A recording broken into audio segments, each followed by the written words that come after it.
Hello friends, good evening. Hope आप सब अच्छा कर रहे हैं अपनी लाइफ में। You all are doing good. So will discuss about Nifty कि मंडे किस तरीके का ट्रेड हो सकता है, क्या क्या पॉसिबिलिटीज़ हैं मार्केट में। फ्राइडे को जिस तरीके की क्लोजिंग हुई है उसका क्या इम्पैक्ट पड़ सकता है मंडे को। So I let you know step by step क्या क्या चीज़ें हैं देखने की, समझने की, करने की, राइट। सो जो समझने की चीज़ है वो ये है कि अगर हम ग्लोबली देखते हैं तो ग्लोबली जो ट्रेंड है वो नेगेटिव है, राइट। डाउ की क्लोजिंग माइनस में है, गिफ्ट निफ्टी भी माइनस में है, राइट। ये ऑलमोस्ट 450 पॉइंट के आसपास है एंड ये 150 पॉइंट्स के आसपास है, near by, right. So market का जो ट्रेंड है वो ट्रेंड नेगेटिव है। एंड बात करते हैं विक्स की, निफ्टी के। सो विक्स भी 15 के आसपास है, नियर बाई। कल 7% बढ़ा हुआ था विक्स। सो यहाँ पर मार्केट में थोड़ी घबराहट भी है, थोड़ी बिकवाली भी हुई है एंड आप देख सकते हैं कि वॉल्यूम के साथ बिकवाली हो रही है, राइट। तो हम यहाँ पर कल सेल का ट्रांजेक्शन इनिशिएट करने की बात करते हैं कि हम किस लेवल पे कैसे कर सकते हैं। एंड एक बात ध्यान रखिएगा, अगर निफ्टी में कल गैप डाउन होता है तो वहाँ पर हमें शॉर्ट सेल इनिशिएट नहीं करना है, बिल्कुल भी। हमें इनिशिएट तब करना है जब मार्केट रिकवर करती है थोड़ी सी, और जहाँ पर रिट्रेस होकर के आती है और जहाँ रेजिस्टेंस बनता है। जैसे मैं आपको बताता हूँ, निफ्टी क्लोजिंग सपोज 852 की, जैसा हमें पता है।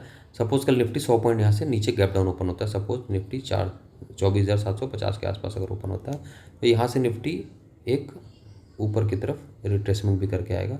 तो हमें इस लेवल पर बेचना है, यहाँ पर जहाँ पर कि हमारा जो एसएल है वो छोटे से छोटा हो, और जहाँ पर जिस लेवल पर निफ्टी रिजेक्शन ले उस लेवल पर ही हमें ट्रांजेक्शन इनिशिएट करना है। और हमें क्या ट्रांजेक्शन इनिशिएट करना है, सेल का। और हमें डे हाई का एसएल लेना है 15 से 30 मिनट की कैंडल का, राइट, मॉर्निंग में। तो और जिस समय सपोज आपने यहाँ पर एक लॉट में किया या दो लॉट में किया, जिसमें मार्केट अपना डे ओपन ब्रेक करके नीचे की तरफ जाती है, वहाँ पर आप कंफर्म होकर के दो ट्रेड और शूट कर सकते हैं, दो ट्रेड और इनिशिएट कर सकते हैं, तीन ट्रेड कर सकते हैं शॉर्ट की तरफ। और आपका एसएल जो आएगा वो एसएल डे ओपन का आ जाएगा, यहाँ एसएल आपका ये आ जाएगा। सो आपका एसएल छोटा हो जाएगा, राइट। रिट्रेसमेंट पे बेचने का बेनिफिट ही यही होता है कि जब मार्केट बेरिश ट्रेंड में हो, नेगेटिव ट्रेंड में हो, तो आप रिट्रेसमेंट पर निफ्टी को बेचें, आपका स्टॉप लॉस छोटा होगा। गलत भी हो तो हमारा नुकसान छोटा होगा, राइट। और हमेशा बुल रन में जब भी मार्केट नीचे की जब करेक्ट होकर के रिकवर करती है तो हमें करेक्शन पे हमेशा बाइंग करना चाहिए, न कि जहाँ निफ्टी ओपन हो वहाँ पर। जैसे कि आप देख सकते हैं जितनी भी कैंडल्स हैं सब में विक बनी हुई है। विक बनने का क्या मतलब है? विक बनने का मतलब है कि निफ्टी जहाँ ओपन हुई है वहाँ ओपन होने के बाद नीचे की तरफ आई है, यहाँ ओपन हुई, यहाँ से नीचे आई, फिर यहाँ से जब ऊपर की तरफ जा रही है तो बॉडी यहाँ बन रही है। तो इसका मतलब ये है कि जिस दिन जहाँ पर उसने डे ओपन अपना तोड़ा है, ऊपर की तरफ तोड़ा तब भी, नीचे की तरफ तोड़ा तब भी, तो यहाँ पर हमें एक सपोर्ट मिल जाता है, निफ्टी किधर की तरफ मूवमेंट करेगी, राइट। तो इस तरीके से आप ट्रेड कर सकते हैं। बात करते हैं लेवल्स की अगर, तो लेवल्स में देखते हैं 24,850 के लेवल पर निफ्टी ने क्लोज दिया है। और हमारा जो लेवल्स हो सकता है वो अप साइड में हो सकता, अप साइड में हमारा निफ्टी का लेवल होगा 24,950 टू 25,000। एंड दूसरा लेवल हो सकता है 25,050 टू 25,100। वैसे यहाँ जाने की पॉसिबिलिटी मेरे को कम लगती है, राइट। और नीचे के साइड में हमें क्या लेवल मिल सकता है? हमें लेवल मिल सकता है 24,650 से 24,750। सॉरी, ये उल्टा हो गया। 24,750 टू 24,650, ये लेवल्स हमें देखने को मिल सकते हैं।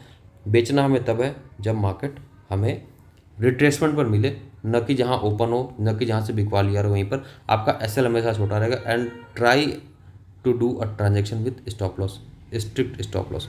बिना स्टॉप लॉस से कोई भी ट्रेड मत लीजिए। क्या पता 1% को कल मार्केट में बाइंग आ गई, तो यू नेवर नो कि क्या हो सकता है मार्केट में। हमें हमेशा प्रिकॉशन लेकर के जब भी ट्रेड करना है। बट ट्रांजेक्शन इनिशिएट करने के लिए हमारे को एक ये गट फीलिंग है कि चूँकि डाउ जोन्स भी मार्केट माइनस में है एंड निफ्टी भी माइनस में है, विक्स भी बढ़ा हुआ है। वीकली बेसिस पे अगर हम देखते हैं इसको, तो वीकली बेसिस पे देखिए आप, एक मदर कैंडल बनी हुई है यहाँ पे। ये मदर कैंडल बनने का मतलब है कि जो इसकी जो इसका जो जितनी इसमें बाइंग हुई उससे ज़्यादा यहाँ सेलिंग हो गई, राइट। तो ये हावी हो रहे हैं। तो ये इनके हावी होने का मतलब है कि मार्केट में जो बुल रन चल रहा था वो फिलहाल रुक गया है, राइट। हो सकता है कि ये बुल रन ये रिट्रेस करने के लिए, थोड़ा पॉज लेने के लिए, थोड़ा रिट्रेस करने के लिए थोड़ा एक नीचे के लेवल पे आकर के दोबारा से यहाँ से ऐसे ऐसे ट्रेड करें, राइट। तो हमें इस तरीके से इसको समझ करके ट्रेड करना है। तो जो कल की मार्केट है ट्रेड करने के लिए, कल की मार्केट में हम डेली बेसिस पे इस तरीके से ट्रेड कर सकते हैं कि यहाँ से हम गैप अप जहाँ गैप डाउन जहाँ होगा वहाँ हमें नहीं बेचना, हमें रिट्रेसमेंट पे निफ्टी बेचनी है। सपोज रिट्रेसमेंट 24,825 तक, 830 तक या 815-20 तक आते, उस लेवल में बेचा जा सकता है, जहाँ पर कि निफ्टी का जो फ्राइडे का क्लोजिंग है उस क्लोजिंग का एसएल रख करके 5 पॉइंट एक्स्ट्रा रख करके आप निफ्टी को सेल का ट्रांजेक्शन इनिशिएट कर सकते हैं, राइट। कोशिश करिएगा कि कल बाय का ट्रांजेक्शन इनिशिएट ना करें। अगर सेटअप बनता है तो कर सकते हैं, अदरवाइज आप try to find a trade for short sell, right. Thank you.